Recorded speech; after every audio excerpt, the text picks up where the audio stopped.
혼자만의 시간을 가져라. 어디로 가든지 마음을 다해서 가라. 공자. 사람마다 다르겠지만 대부분은 혼자만의 시간을 가지길 원합니다. 만약 혼자서 보내는 시간이 싫어하는 쪽이라면 혼자만의 시간을 불편해하게 생각하는 이유에 대해서 고민해 봐야 합니다. 다른 사람들과 보내야 하는 바쁜 일상에서 잠시 나만의 시간을 갖는 것에는 실제로도 엄청난 가치가 숨겨져 있습니다. 혼자만의 시간을 보내는 것은 자아 성찰의 과정 중 일부일 수도 있습니다. 혼자만의 시간은 개인적인 프로젝트나 자신이 좋아하는 여가 생활을 영위하는 데 꼭 필요한 요소이기도 합니다. 저녁 시간 편히 앉아서 내면의 소리에 귀를 기울이거나 인생에서 가장 중요한 것이 무엇인지 떠올려 볼 수도 있습니다. 이런 자아 성찰의 시간은 자신의 교양과 삶의 질을 높이는 학습도 가능하게 합니다. 또한 스스로의 잠재력을 평가하고 다가올 미래의 가능성을 재단해 볼 수도 있겠죠. 물론 여러분이 어떤 면에 집중하는지에 따라 달라질 수도 있습니다. 긍정적인 자질과 성취를 가늠하고 이를 더욱 풍요롭게 만들 수 있는 기술을 가늠해 볼 수도 있을 겁니다. 자기 성찰의 기술을 발전시키기 위한 방법 중에는 일기를 쓰는 것도 있습니다. 1000년에서 1008년경 쓰인 셰이 쇼나곤의 필로우북은 자신의 생각과 당시 일본 궁에서 벌어지는 일화들과 인물들 그리고 종교적인 의식들을 세밀하게 묘사한 작품입니다. 여러분도 자신만의 필로우북을 만들어보면 어떨까요? 펜이 가는 대로 적어보는 거죠. 기분 좋은 칭찬의 말, 마음이 따뜻해지는 이야기, 가슴을 뛰게 만드는 이야기도 좋을 테고, 영감을 주는 이야기, 경이로운 이야기들, 좀처럼 납득하기 힘든 것, 혹은 다소 불편한 기운을 느끼게 만드는 이야기, 그리고 단순한 평온을 느낄 수 있게 하는 이야기도 무방합니다. 세상을 바라보는 관점은 다양합니다. 잠시 다른 쪽에서 바라보면 주변의 것들을 새로운 관점에서 관찰할 수 있을 겁니다.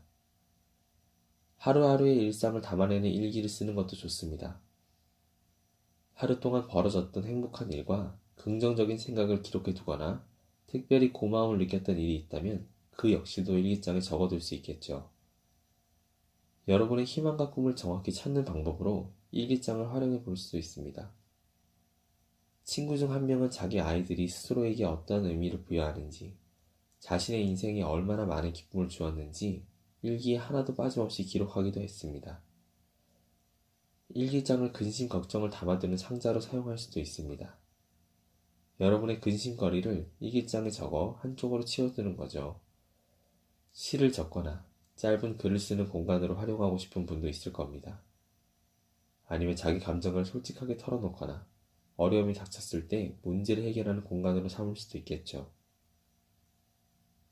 일기장은 자신의 개성을 살린 자신의 기록이어야 합니다.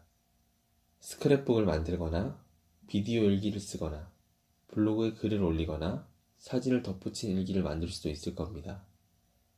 어떤 방식이 됐건 여러분 자신의 개성을 마음껏 표현해보세요. 생각의 시간.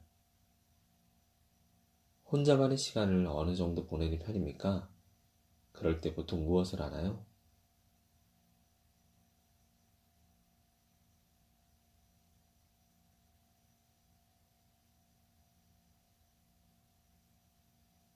더욱 큰 행복을 누리기 위해서 혼자만의 시간을 어떻게 할애할 수 있을까요?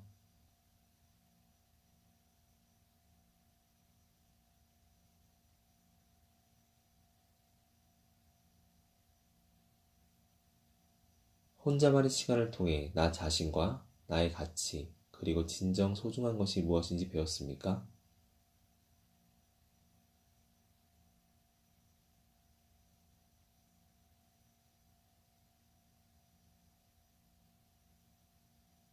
당신의 경험을 돌이켜보고 인생의 긍정적인 변화를 위한 가장 좋은 방법은 무엇일까요?